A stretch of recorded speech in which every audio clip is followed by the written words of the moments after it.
Il y a un mot que vous avez prononcé des milliers de fois dans votre vie. Plus de fois que vous ne pourriez le calculer, même si vous vous y efforciez pendant 1 heure entière. Vous l'avez dit ce matin, très probablement. Vous le direz encore ce soir, peut-être à voix basse, dans cet espace flottant entre la prière et le sommeil. Vous l'avez dit dans des cathédrales aux voûtes si hautes que la voix semblait monter vers quelque chose de réel. Vous l'avez dit dans un couloir d'hôpital où l'odeur d'antiseptique rendait chaque mot plus urgent, plus nécessaire. Vous l'avez dit autour d'une table de fête, entouré de gens dont certains baissèrent la tête avec conviction et d'autres attendaient poliment que le silence passe. Et vous l'avez dit seul, dans l'obscurité complète d'une chambre, quand l'unique interlocuteur possible était invisible, et que pourtant vous parliez quand même. Vous l'avez dit, enfant, sans comprendre grand-chose à ce qui venait avant, sachant seulement que c'était votre tour dans un dialogue dont les règles vous avaient été transmises par imitation. Et vous l'avez dit adulte, parfois avec une profondeur que vous ne saviez pas nommer, parfois avec plus d'habitude que de présence, parfois parce que les personnes autour de vous le disaient, et que votre bouche suivait le mouvement. Ce mot est à ce point intégré dans le paysage sonore de votre vie spirituelle qu'il en est devenu presque transparent. Vous le voyez sans le voir, vous l'entendez sans le traiter. Il existe dans votre expérience religieuse comme le carillon de l'église de votre enfance, si présent dans chaque souvenir, si fondu dans le décor, que vous n'avez presque jamais pris le temps de vous arrêter pour écouter ce qu'il sonne vraiment. Ce mot, c'est Amen, 4 lettres. Une seule émission de voix qui divise le temps en 2, ce qui se dit avant et le silence qui vient après. Et pourtant, si quelqu'un vous arrêtait en ce moment précis pour vous demander ce que ce mot signifie, pas une approximation, pas un synonyme de convenance, mais ce qu'il contient réellement, ce qu'il accomplit dans la bouche d'une personne qui vient de terminer une prière, la plupart des gens hésiteraient, pas parce qu'ils sont négligents ou peu sérieux dans leur foi, mais parce que certains mots vivent si proches de nous, si étroitement liés à nos habitudes spirituelles les plus répétées, qu'on finit par les traiter comme on traite la respiration, automatiquement, efficacement, sans y penser, parce que c'est précisément cet automatisme qui permet à l'esprit d'être ailleurs pendant ce temps. Nous traitons ce mot comme la signature au bas d'un formulaire qu'on n'a pas lu entièrement. Un geste attendu qui signale que quelque chose est terminé et qu'il est temps de revenir au monde tangible. Certains le murmurent à peine, d'autres le disent avec force. Mais si vous leur demandiez ce qu'ils affirment exactement, beaucoup ne sauraient pas répondre avec précision. Prenons donc le temps de nous y arrêter vraiment. Non pas pour collectionner un fait curieux sur l'étymologie des langues anciennes, mais parce que ce que vous allez découvrir va transformer quelque chose dans la façon dont vous prononcerez ce mot la prochaine fois. Un fait mérite qu'on s'y attarde d'abord. Amen n'est pas un mot français. Il ne l'a jamais été. Il ne descend pas du latin ecclésiastique. Il n'a pas été forgé par un théologien médiéval, ni inventé par les pères de l'Église des premiers siècles, qui ont pourtant laissé leur empreinte sur des milliers de termes que nous utilisons encore. C'est un mot hébreu, l'un des mots les plus anciens associés aux Écritures dans toute la tradition spirituelle occidentale. Et il a traversé plus de 3000 ans d'histoire humaine, du grec au latin, du latin au français, de l'arabe au wolof, du portugais au créole, sans que personne, dans aucun siècle, n'ait trouvé un équivalent suffisant pour le remplacer. Réfléchissez un instant à ce que cela représente. Les langues humaines sont des instruments extraordinairement efficaces pour se traduire mutuellement. Le français possède des mots que l'anglais ne peut pas capturer en un seul terme. Dépaysement, flâner. L'arabe a des dizaines de termes distincts pour des qualités différentes de lumière. Le japonais nomme des états émotionnels que les langues européennes ne peuvent rendre que par des périphrases. Et pourtant, toutes ces langues se comblent mutuellement leurs lacunes. Les traducteurs trouvent toujours quelque chose. Une approximation, un équivalent fonctionnel qui transmet l'essentiel. Personne n'a trouvé de substitut satisfaisant pour ce mot-là. Les traducteurs ont essayé. Vous trouvez parfois dans des versions très anciennes des tentatives comme « qu'il en soit ainsi » ou « assurément ». Mais invariablement, ces équivalents ont été abandonnés dans la pratique vivante. Les gens revenaient toujours à l'original, non pas par nostalgie, mais parce que quelque chose d'essentiel disparaissait dès qu'on le remplaçait. Un poids, une densité que la périphrase ne pouvait pas porter. Alors, à la place de le traduire, chaque langue l'a adopté. Le français l'a fait sien, avec sa prononciation propre, sans toucher à ses racines. L'arabe l'a intégré sous la forme « amin ». Les langues d'Afrique subsaharienne l'ont absorbé. Chaque civilisation l'a reçu et gardé comme s'il avait toujours été là. Quand nous aurons fini d'examiner ce qu'il y a dans ce mot, quelque chose de différent se passera en vous la prochaine fois que vous le prononcerez. Non pas parce que vous aurez ajouté un fait linguistique, mais parce que vous aurez compris le poids réel de ce que vous avez dit pendant toute votre vie sans vous y arrêter.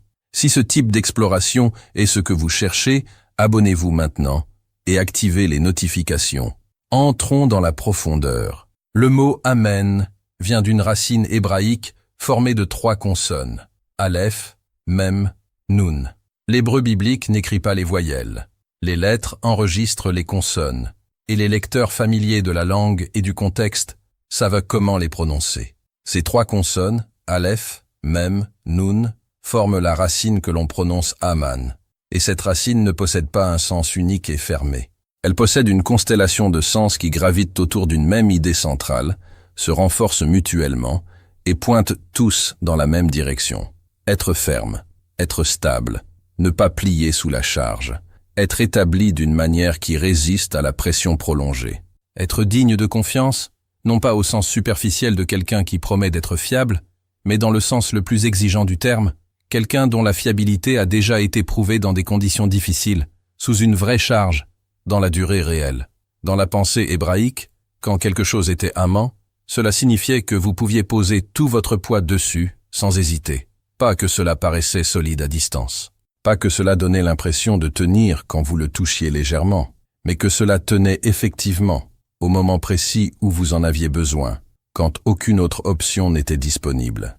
Pensez à la différence entre un pont dont le constructeur connaît chaque détail, les voûtes calculées, les fondations creusées jusqu'à quelle profondeur, combien d'hivers il a traversé, et un pont que vous voyez pour la première fois et sur lequel vous espérez que les apparences correspondent à la réalité. L'un repose sur une solidité vérifiée dans la durée, l'autre sur une espérance. Aman, c'est la solidité vérifiée, la solidité elle-même, prouvée. Et cette racine ne vit pas isolée dans le vocabulaire hébreu. Elle est exactement la même racine de laquelle naît le mot « émouna », que la plupart des Bibles françaises traduisent par « foi » ou par « fidélité », selon le contexte dans lequel il apparaît. Émouna, Aman, Amen. Ils sont membres d'une même famille, le même réseau de racines, le même sang linguistique qui coule dans des veines différentes. Ce ne sont pas des mots dont la ressemblance est un hasard. Ce sont des expressions distinctes d'une seule et même réalité fondamentale, déployées dans des directions différentes. Cela importe profondément, parce que la foi telle qu'elle était conçue dans la pensée hébraïque n'était pas une émotion. Ce n'était pas cette chaleur intérieure qui monte et descend selon les saisons de la vie. Emouna était une confiance construite sur une trajectoire, la certitude qui naît quand quelque chose a démontré sa fiabilité à maintes reprises, dans des circonstances variées, avec le temps comme témoin impartial. C'est Emouna, et c'est exactement la même racine qui produit Amen. Ainsi, lorsque vous placez ce mot à la fin d'une prière, ce que vous faites dans son sens le plus complet, c'est emprunter l'un des mots les plus denses de l'hébreu biblique pour déclarer « ce qui vient d'être dit est ferme, c'est établi ». Ce n'est pas une illusion, un désir ou une attente sans fondement. Je pose tout mon poids là-dessus. Ça va tenir. Cette compréhension transforme considérablement ce qui se passe au moment où vous le prononcez. La première fois que ce mot apparaît activement dans les Écritures n'est pas dans une prière, ce n'est pas dans un psaume, ni dans un texte de dévotion, ni dans aucun contexte que la majorité des gens associerait naturellement à lui. C'est dans le livre des Nombres, au chapitre 5, au milieu d'une procédure formelle établie par Dieu à travers Moïse. C'est un texte qui peut mettre mal à l'aise le lecteur contemporain en raison de ses circonstances spécifiques. Mais si l'on prête attention aux détails linguistiques plutôt que de s'arrêter à la surface, il y a quelque chose de remarquable. La personne qui se trouve devant le prêtre, sous le poids d'une déclaration solennelle aux conséquences réelles, répond à chaque partie du processus avec un seul mot, répété 2 fois. Amen. Amen. Pas une fois, 2 fois. Dans la pensée hébraïque, la répétition n'est pas de la redondance. La répétition est le mécanisme linguistique qui élève quelque chose du niveau ordinaire vers le niveau du définitif. C'est le procédé par lequel quelque chose passe de possible à scellé, de probable à irréversible. Rappelez-vous ce qui se passe dans la Genèse quand Joseph interprète les songes du Pharaon. Pharaon a eu 2 rêves différents portant le même message. Joseph lui explique que si le rêve s'est répété, c'est parce que la chose est arrêtée de la part de Dieu. 2 rêves ne font pas 2 événements séparés. Ils font un seul événement dont le statut est passé de l'incertain à l'inéluctable. La répétition transforme le statut de ce qui est dit. Elle ne multiplie pas l'information. Le même principe est à l'œuvre dans Ésaïe quand les séraphins proclament « Saint, Saint, Saint » autour du trône. Pas 3 fois parce qu'il manque de vocabulaire, mais parce qu'en hébreu, le superlatif absolu s'exprime par la répétition. Ce n'est pas 3 fois saint au sens d'un dénombrement. C'est la sainteté portée à son degré le plus extrême, au-delà de toute mesure possible. Alors quand la personne dans les nombres dit « Amen, Amen », elle utilise la forme la plus engagée de cette déclaration. Qu'il en soit ainsi entièrement, sans réserve, sans conditions implicites, sans possibilité de revenir en arrière. Je le dis dans le sens le plus plein de ce que dire cela peut signifier. Avançons maintenant jusqu'au Deutéronome, chapitre 27. Moïse est avec le peuple d'Israël dans les plaines de Moab, à la frontière du pays promis 40 ans auparavant. La solennité du moment est difficile à rendre avec des mots modernes. Ce peuple a marché pendant des décennies dans un désert. Il a survécu à des circonstances où rien dans la logique ordinaire du monde n'aurait dû lui permettre de survivre. Et le voilà au bord, sur le point de franchir. Avant de franchir, Moïse organise quelque chose qui n'a pas d'équivalent simple dans l'expérience religieuse contemporaine. Il divise les tribus en 2 groupes. La moitié se place sur le mont Garizim, l'autre moitié sur le mont Ébal. Les Lévites se positionnent dans la vallée entre les 2 montagnes. Et ils commencent à lire à voix haute. 12 déclarations. 12 descriptions de ce qui arrive quand l'alliance que Dieu a établie avec son peuple est brisée. Et après chacune d'elles, toute la congrégation répond ensemble, à voix haute, comme une seule voix. Amen. Arrêtez-vous sur cette image un instant. Ce n'est pas l'amen automatique que l'on dit à la fin d'une courte prière avant le petit déjeuner en pensant déjà à la journée qui vient. C'est l'amen d'une nation entière, debout sous le ciel ouvert, entre 2 montagnes, écoutant des déclarations aux conséquences sérieuses et répondant à chacune avec une conscience pleine de ce qu'elle est en train de faire. Ces gens n'accusent pas simplement réception de quelque chose qu'ils ont entendu, ils utilisent un langage d'alliance. Ils signent collectivement. Ils disent à voix haute, avec des témoins présents de chaque côté, « Nous avons entendu les termes, nous en comprenons les implications, et nous nous plaçons librement, volontairement, en pleine connaissance de cause, sous cet accord et toutes ses conséquences. » Ce n'est pas une réponse liturgique, c'est un acte légal, avec un poids réel. L'amen ne clôturait pas la cérémonie. À bien des égards, il en était le cœur même. Le livre de Néhémie, au chapitre 8, ajoute une dimension rarement mentionnée. Quand Esdras lit la loi devant tout le peuple rassemblé sur la place de Jérusalem, après des décennies d'exil, après qu'une génération entière avait grandi loin du texte fondateur de son peuple, Néhémie décrit le moment avec des détails précis. Tout le peuple répondit « Amen, Amen ». Et il ajoute quelque chose qui passe presque toujours inaperçu, en levant les mains, les paumes tournées vers le ciel. Puis ils s'inclinèrent et se prosternèrent, face contre terre. C'est une image radicalement différente de l'amen que l'on dit en pensant déjà à autre chose. C'est une participation consciente et corporelle. Ce n'est pas seulement la voix qui parle. C'est le corps entier qui s'engage avec ce que la bouche prononce. C'est la personne entière, pas seulement les cordes vocales, qui dit « Ceci est réel. Je le reçois comme réel. Je m'y tiens de tout ce que je suis. » Puis, il y a les psaumes. Le livre des psaumes est organisé en 5 collections distinctes. Chacune se clôt de la même manière. Un élan de louange, une doxologie, un torrent de reconnaissance de qui est Dieu, de ce qu'il a accompli, de ce qu'est son caractère. Et à la fin de ce torrent, fermant toute la section comme la clé de voûte qui couronne une arche, apparaît le même mot. Psaume 41, clôturant le premier livre. Béni soit l'Éternel, le Dieu d'Israël, d'éternité en éternité. Amen, Amen. Psaume 72, clôturant le deuxième livre. Béni soit son nom glorieux à jamais, et que toute la terre soit remplie de sa gloire. Amen, Amen. Et le texte ajoute ensuite une note qui fonctionne presque comme un murmure éditorial. Fin des prières de David, fils d'Isaïe. Comme si le texte lui-même disait, après l'Amen, il n'y a plus rien à ajouter. L'édifice a sa pierre de fondation. Il n'a pas besoin d'autres couches au-dessus. Psaume 89, clôt le troisième livre. Psaume 106 clôt le 4e. Chaque fois, la même logique. La plus grande expression d'adoration que le poète peut construire ne se ferme pas par davantage de mots. Elle se ferme par « Amen ». Remarquez ce qui se passe dans tous ces textes.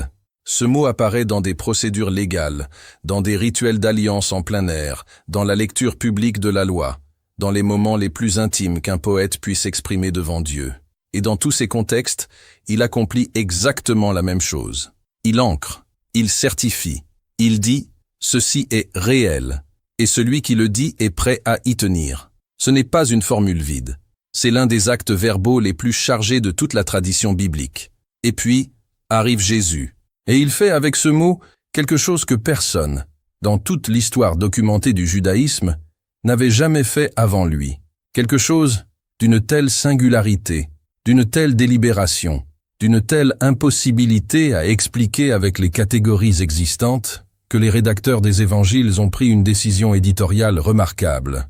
Ils ont choisi de conserver ce mot dans sa forme araméenne originale, plutôt que de le traduire en grec, la langue dans laquelle ils écrivaient pourtant leurs textes pour le monde méditerranéen. Le grec possédait des mots parfaitement fonctionnels pour exprimer la vérité, la certitude, la solennité. Les évangélistes savaient les utiliser. Ils les utilisaient dans d'autres contextes. La raison pour laquelle ils ont conservé ici la forme originale est que ce que Jésus était en train de faire n'avait d'équivalent dans aucune langue connue, et que toute traduction aurait dilué l'impact de ce qui se produisait. Jésus utilisait « Amen » pour ouvrir ses déclarations. Vous avez lu cette formule des dizaines de fois sans vous arrêter sur ce qu'elle contient. Dans beaucoup de traductions françaises, vous trouvez « En vérité je vous dis » ou « Je vous le dis en vérité ». Le mot sous ces traductions, c'est « Amen » ou, dans le cas particulier de l'évangile de Jean, « Amen, Amen ». Et Jésus le place au début de la déclaration. Pour comprendre la portée de ce geste, il faut comprendre le système dans lequel Jésus opérait et dont ses auditeurs étaient parfaitement conscients.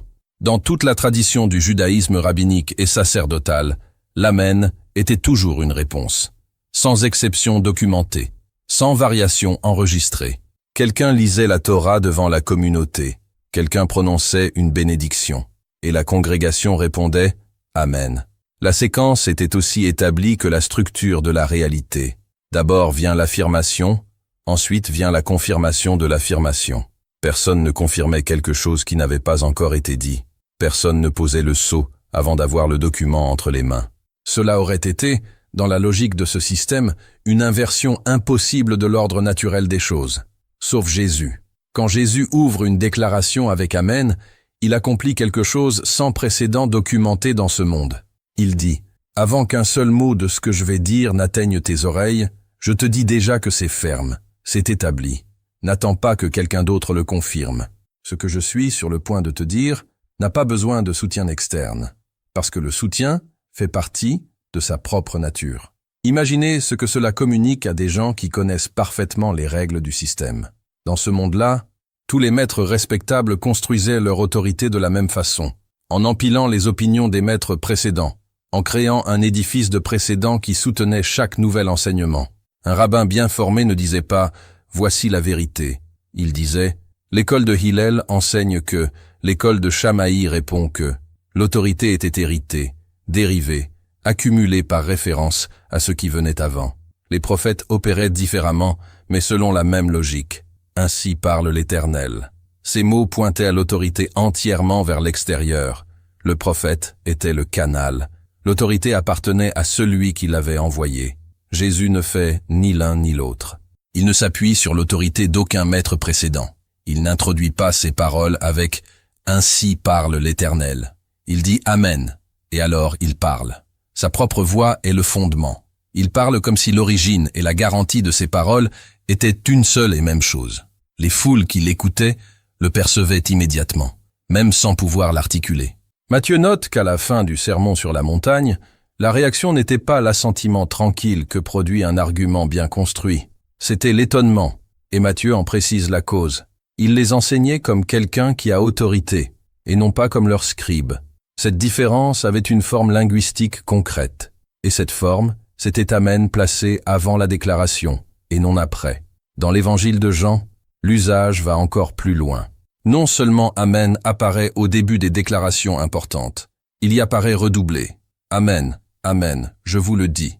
Et chaque fois que cette formule double apparaît dans Jean, ce qui suit est quelque chose que l'établissement religieux de l'époque trouvera scandaleux ou incompréhensible, ou les deux à la fois. Il faut que vous naissiez de nouveau. Amen, Amen. Avant qu'Abraham fût, je suis. Amen, Amen. Celui qui entend ma parole et croit à celui qui m'a envoyé, à la vie éternelle. Amen, Amen. Je suis la porte. Si quelqu'un entre par moi, il sera sauvé. Amen, Amen. Il utilise la forme la plus intensifiée d'affirmation que le monde hébreu connaissait. La forme que la répétition porte au-delà de l'ordinaire vers le définitif et l'irrévocable, pour introduire les déclarations les plus radicales que ce monde ait jamais entendu sortir d'une seule bouche humaine. Il n'élève pas simplement le ton émotionnel. Il communique quelque chose sur la nature intrinsèque de ce qu'il dit, que ses paroles n'ont pas besoin de confirmation extérieure parce qu'elles sont elles-mêmes déjà le fondement, et ceux qui l'écoutaient le ressentaient, même sans savoir exactement comment le nommer. Mais il y a un troisième endroit où ce mot apparaît en lien avec Jésus, et c'est peut-être le plus inattendu de tous ceux que nous avons examinés. Dans le livre de l'Apocalypse, le Christ ressuscité dicte des lettres à 7 communautés de croyants en Asie mineure. Quand il arrive à la lettre adressée à la congrégation de Laodicée, au chapitre 3, il se présente avec un titre. Et le titre qu'il choisit n'est aucun de ceux qu'il a utilisés ailleurs dans ce même livre. Il ne dit pas « celui qui tient les 7 étoiles dans sa main droite ». Il ne dit pas « le premier et le dernier, celui qui était mort et qui est vivant ». Il ne dit pas « le Fils de Dieu, celui qui a des yeux comme une flamme de feu », bien qu'il utilise tous ces titres à différents moments de l'Apocalypse. À Laodicée, il dit ceci, « l'Amen, le témoin fidèle et véritable, le principe de la création de Dieu ». Il se nomme lui-même l'Amen. Pas quelqu'un qui prononce Amen. Pas un enseignant qui utilise ce mot d'une manière inédite. Il est l'Amen, la réalité vers laquelle le mot a toujours pointé à travers toute son histoire. Celui qui est absolument ferme, absolument établi, en qui il n'existe aucune ombre de variation ni le moindre soupçon d'inconstance. Des siècles auparavant, le prophète Ésaïe avait utilisé cette même construction au chapitre 65 de son livre, et remarquablement, 2 fois dans ce même chapitre. Il parle de l'Élohim de l'Amen, le Dieu de vérité, le Dieu fidèle, selon les traductions. Cette expression utilise exactement la même racine que nous avons examinée, le Dieu qui est amant, dont les paroles ont le poids de ce qui est ferme par nature. Et maintenant le Christ ressuscité, dans le dernier livre des Écritures, prend ce même titre comme nom propre. Il ne cite pas Ésaïe comme source d'autorité. Il prend possession de ce qu'Ésaïe avait décrit. Il dit « Ce qu'Ésaïe appelait le Dieu de l'Amen, c'est moi ». Paul, écrivant à l'église de Corinthe, prend tous les fils que nous avons examinés et les noue en une seule affirmation qui se révèle être l'un des versets les plus denses de toute sa correspondance. Car toutes les promesses de Dieu ont en lui leur oui. C'est pourquoi aussi c'est par lui que nous disons « Amen à Dieu pour sa gloire ». 2 aux Corinthiens, chapitre 1, verset 20. Réfléchissez à la densité de ce qui est contenu dans ces 2 phrases. Chaque promesse que Dieu a prononcée dans les Écritures. Les paroles adressées à Abraham sous un ciel criblé d'étoiles. Les paroles résonnant depuis la nuée sur le Sinaï. Les paroles des prophètes qui ont décrit la restauration quand tout semblait perdu. Qui ont annoncé la délivrance quand le présent n'était que ruine. Qui ont promis un avenir quand aucune preuve visible n'en existait. Toute cette architecture de déclarations construite sur des siècles, tout cet édifice de promesses accumulées à travers les générations, tout cela trouve en Jésus sa confirmation définitive, son fondement permanent, son Amen. Non pas qu'il les vérifie comme un expert comptable vérifie que les colonnes de chiffres s'équilibrent, mais qu'il est le terrain sur lequel toutes ces promesses reposent. Il est la raison pour laquelle elles tiennent. Si quelqu'un vous demande « Pourquoi pouvez-vous faire confiance à ces paroles ?» La réponse, c'est lui. Il est l'Amen de tout ce que Dieu a dit. Et quand nous disons « Amen » à la fin d'une prière, dit Paul, nous participons à cela, pas de manière abstraite. Nous disons « Je me tiens sur ce terrain », et ce terrain tient parce que lui tient. L'Église primitive comprenait cela d'une façon que nous avons en grande partie perdue dans l'automatisme de la pratique religieuse contemporaine. Paul, dans sa première lettre aux Corinthiens, au chapitre 14, tient pour absolument établi que quand quelqu'un prie dans l'assemblée, le reste de la congrégation dira « Amen ». Il ne le propose pas comme une suggestion. Il le tient pour acquis. Sa seule préoccupation est pratique. Si quelqu'un prie dans une langue que les autres ne comprennent pas, comment la congrégation pourra-t-elle dire « Amen » à quelque chose qu'elle n'a pas compris? La question n'est pas de savoir si l'on dit « Amen ». C'est la condition minimale pour le dire de manière consciente et engagée. L'Amen n'était pas la fin passive d'une prière. Il était la façon dont tous les présents faisaient activement leur propre prière, de celle d'un seul. Justin Martyr, écrivant sa première apologie au IIe siècle, décrit ce moment. Tous les présents répondaient ensemble avec ce mot. Et il l'explique à ses lecteurs païens, c'est le mot hébreu qui signifie « qu'il en soit ainsi ». Au IIe siècle, il fallait déjà expliquer ce mot à des convertis qui l'avaient adopté sans en connaître l'histoire, exactement comme nous, aujourd'hui. Et pourtant, personne, à aucun moment, ne l'a remplacé. Les premiers chrétiens le disaient dans les catacombes, dans leurs maisons, aux portes barrées, puis dans les basiliques, avec le même mot sur les lèvres que le peuple dans les plaines de Moab, des siècles auparavant. Alors, qu'est-ce que tout cela change, concrètement, dans les moments de votre vie où ce mot apparaît? Je crois que cela change le poids du moment où vous le prononcez. Pensez à la dernière fois que vous avez dit « Amen » sans lui accorder la moindre attention. En moins d'une seconde. La prière a pris fin, le mot est sorti, vous êtes passé à la suite. Il n'y a rien d'intrinsèquement mauvais là-dedans. Les mots portent leur signification même quand nous n'en sommes pas toujours pleinement conscients. La signature apposée sur un acte a une valeur juridique, même si ce moment-là, on pensait à autre chose. Mais il existe une version de dire « Amen » qui est quelque chose d'entièrement différent, où vous vous arrêtez, même le temps d'un seul souffle, et vous laissez le mot faire ce qu'il a toujours été conçu pour faire. Où vous ne signalez pas simplement la fin de la prière. Vous prenez position, vous posez quelque chose de vous sur quelque chose qui vous dépasse. Pensez à quelqu'un qui attend depuis longtemps une réponse à une prière qu'il a répétée tant de fois que les mots en sont devenus presque opaques. Il a prononcé les mêmes formules dans le même ordre tellement de fois qu'il ne les entend plus vraiment pendant qu'il les dit. Les mots sortent par inertie, portés par l'habitude plutôt que par l'élan. Et pourtant il revient, il prononce encore les mots, parce qu'il ne sait pas faire autrement, parce que quelque part sous l'épaisseur de la fatigue, il y a quelque chose qui n'a pas encore renoncé. Et à la fin de cette prière qui ne lui semble ni grande ni puissante, qui sort davantage comme la vapeur d'une tasse qui refroidit que comme une flamme vive, il dit Amen. Cet Amen-là n'est pas de la politesse, ce n'est pas une clôture mécanique. Il a demandé plus de courage qu'il n'en paraît de l'extérieur. C'est une déclaration qui dit « Je crois que ceci a un fondement, même si je ne peux pas voir ce qui me soutient en ce moment. Je pose mon poids là-dessus, même si mes pieds ne perçoivent de rien de solide en dessous. Non pas parce que je suis particulièrement courageux, mais parce que j'ai des raisons, construites sur une histoire bien plus longue que ma propre histoire personnelle, de croire que le terrain est là, même quand je ne le ressens pas. Ce n'est pas une petite chose. Ce pourrait être l'acte de bravoure le plus grand qu'on puisse accomplir dans l'intimité de sa vie, sans audience, sans témoin. Ou penser à quelqu'un qui dit « Amen » complètement seul, sans congrégation, sans personne pour l'entendre, ni le valider.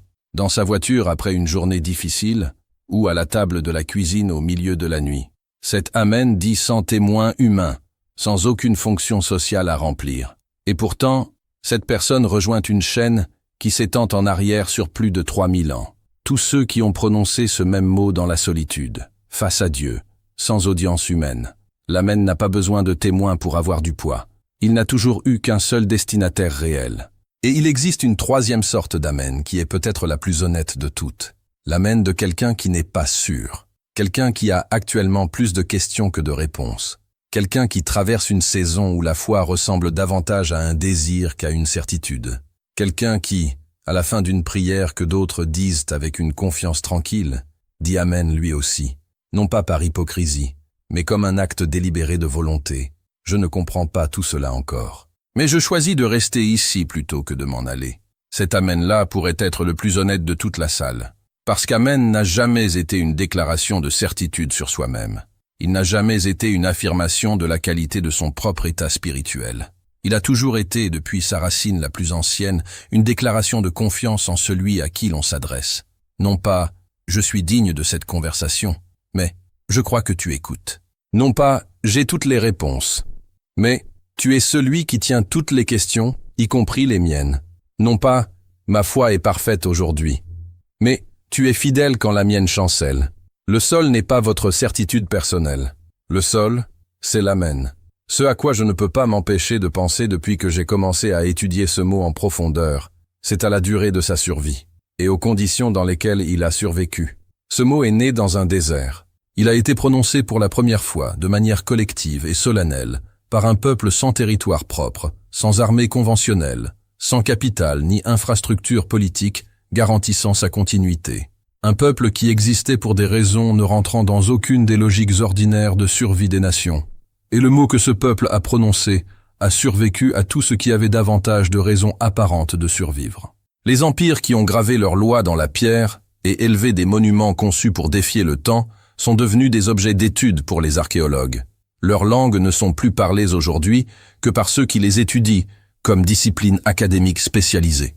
Leurs dieux ont des statues dans des musées, à Paris, à Londres, au Caire, avec des cartels qui indiquent en quel siècle ils ont cessé d'être adorés. Et de l'autre côté de la rue où ces musées sont construits, quelqu'un, en ce moment précis, termine une prière avec le même mot que le peuple dans le désert a prononcé avant de traverser le Jourdain. Il n'y a pas d'explication ordinaire à cette survie. Ce ne fut pas une transmission pacifique et ininterrompue. Il y eut des siècles où se réunir pour prononcer ce nom était un crime puni par l'État. Des cultures qui ont persécuté avec toutes les ressources du pouvoir organisé ce mot et tout ce qu'il représentait. Et le mot a survécu, non pas malgré la pression, précisément à travers elle, parce que sous une pression extrême, l'accessoire disparaît et l'essentiel demeure. Considérez aussi ce qui s'est passé sur le plan purement linguistique. Chaque langue du monde a sa propre façon de dire « qu'il en soit ainsi ». Le français a « qu'il en soit ainsi », l'anglais « so be it », l'allemand « so say es », l'espagnol « así sea ». Chaque tradition linguistique a généré sa propre expression pour ce concept. Aucune n'a traversé les frontières de la culture qui l'a produite. Elles sont restées là où elles étaient nées, comme presque tous les mots restent là où ils naissent. Cela mène à tout traverser. L'arabe a amin, prononcé dans des millions de mosquées chaque vendredi, à la fin de la récitation de la Fatiha. Le swahili là, le haoussa là. Les langues créoles des Antilles, issues de la rencontre de l'Afrique, de l'Europe et des Amériques, l'ont absorbé comme s'il avait toujours été là, dans des langues qui n'ont strictement rien en commun grammaticalement ni phonétiquement, dans des cultures qui n'ont jamais eu de contact entre elles avant qu'un texte arrive jusqu'à elles, le même mot. Avec ses racines intactes, sans traduction, les mots qui survivent ainsi ne sont pas de simples instruments de communication. Ce sont des récipients. Ils contiennent quelque chose qui ne peut pas être détruit parce que la réalité qu'ils désignent ne peut pas non plus être détruite. L'Amen, celui qui est ferme et fidèle, et établi depuis avant que le temps commence. Celui qui a soutenu chaque promesse qu'il a prononcée, sans qu'aucune ne soit tombée dans le vide. Celui qui a traversé tout ce qui s'est élevé contre lui au fil des siècles. Et le mot qui porte son caractère ont voyagé ensemble, syllabe par syllabe, langue par langue, génération par génération, jusqu'à vous. Alors la prochaine fois que ce moment viendra, quand quelqu'un terminera de prier et que ce mot commencera à se former dans votre bouche, laissez se produire ce qui a toujours été conçu pour se produire. Laissez-le être ce qu'il a toujours été, non pas le point final d'une prière, la pierre sur laquelle la prière repose, non pas le signal que vous avez fini de parler. La déclaration que vous vous levez sur un terrain qui ne cède pas, même si vous ne pouvez pas le mesurer avec vos mains, même si vous ne pouvez le vérifier avec aucun instrument, même s'il y a des jours où vous ne pouvez simplement pas le sentir sous vos pieds, non pas parce que vous avez tout résolu, mais parce que celui à qui vous vous adressez est l'Amen, le témoin fidèle et véritable, celui qui est ferme depuis toujours jusqu'à toujours. Amen. Si ce mot que vous avez prononcé des milliers de fois s'est ouvert aujourd'hui et vous a montré quelque chose que vous n'aviez jamais vu en lui, c'est exactement pour cela que cette chaîne existe. Abonnez-vous pour ne pas manquer la prochaine étude. Partagez cette vidéo avec quelqu'un qui mérite de savoir ce qu'il prononce vraiment. Et dites-moi dans les commentaires, après tout cela, qu'est-ce qu'Amen signifie pour vous maintenant ?